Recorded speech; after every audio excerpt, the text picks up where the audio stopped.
Hey everyone, welcome back to Phone with Boy.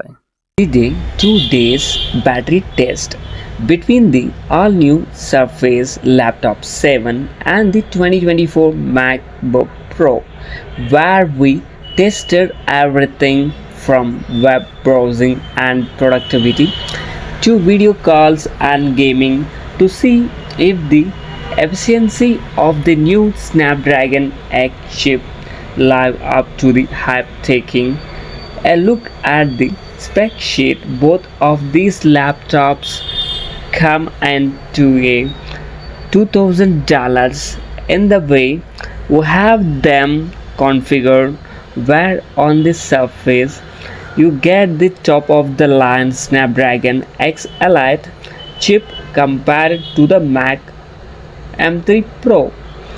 The MacBook has the advantages of 30% larger battery, despite the fact that these laptops share roughly the same footprint plus a mini LED display, which might help make it a little bit more efficient when displaying true blacks.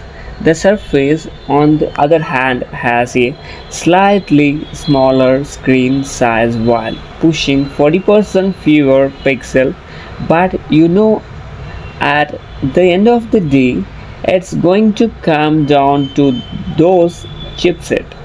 Is the new era of the Windows laptop finally here, or will the MacBook remains and the legacy of its own?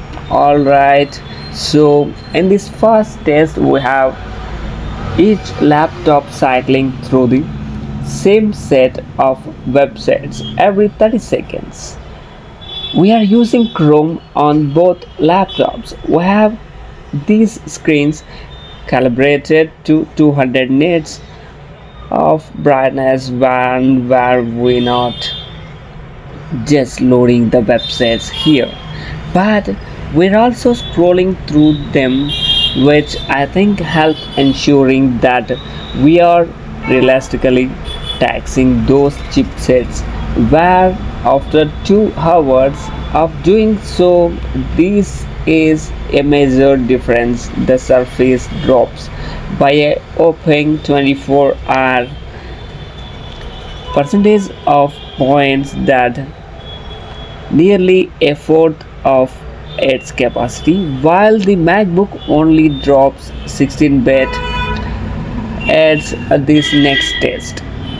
Thus, I'm actually more excited about where we try to simulate a productivity workflow where, just like you might in a real life,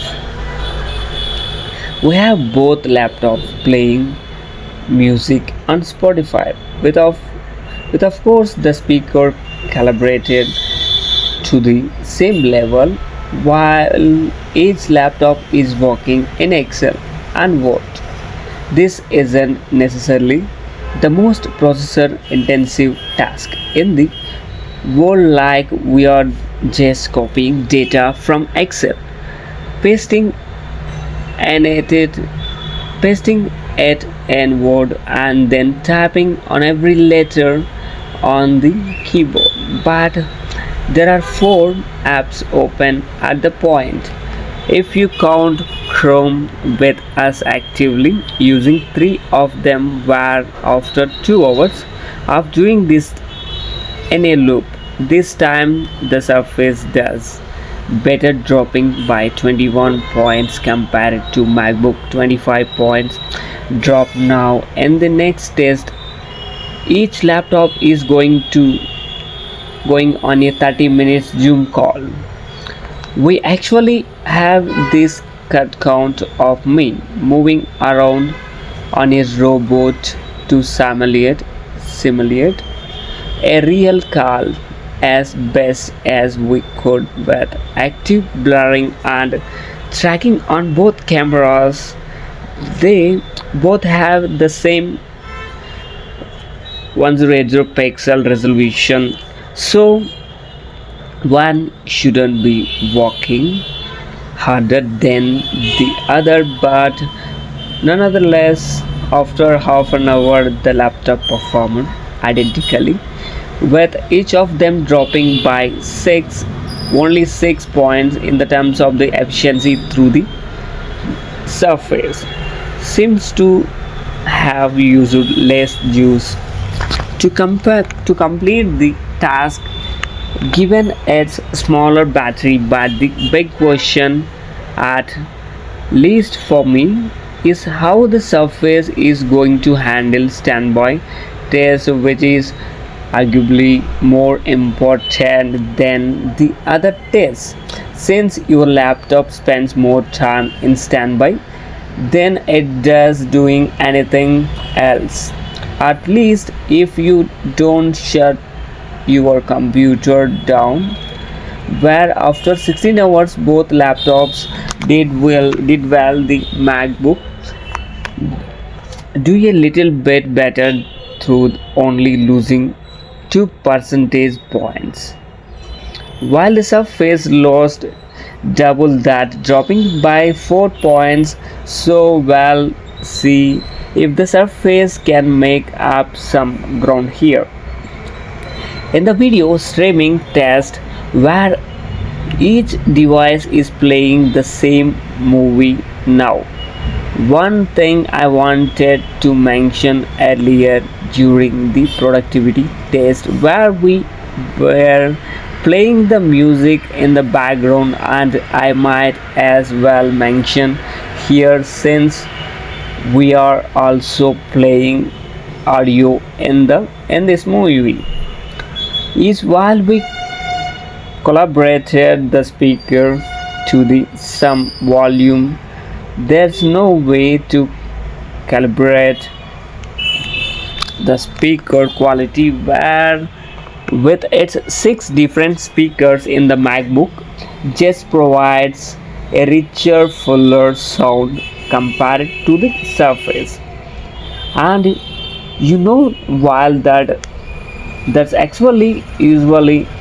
that's usually a good thing in the context of a battery test, it might actually hurt the MacBook, since technically it's playing a wider range of frequencies, and 2 hours into the movie that might have played a role with the Surface doing better, cutting the MacBook a lead back down to 4, meaning heading into the last test here, gaming.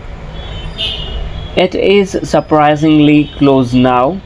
I didn't really want to do gaming for this test, since we had an awesome Premiere Pro test later, but at the time of the testing, Premiere Pro wasn't available on the Surface, which is something that early adopters of these new ARM-based Windows computer should keep in mind. But while I don't like running benchmarks, since we try to do real-world testing whenever we can, think Tomb Raider benchmark is at least running a real game with the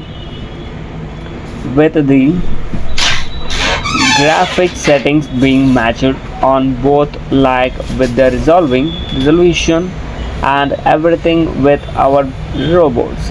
Simplify running the bench mark in a loop until the laptop dies. So one thing worth nothing here,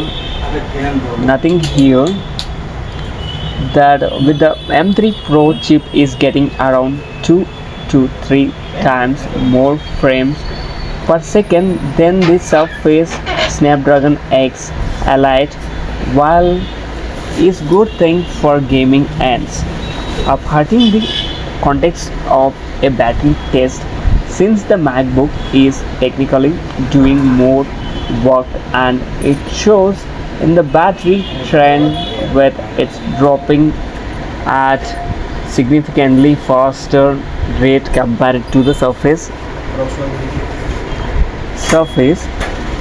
allowing the surface to take its free first lead now.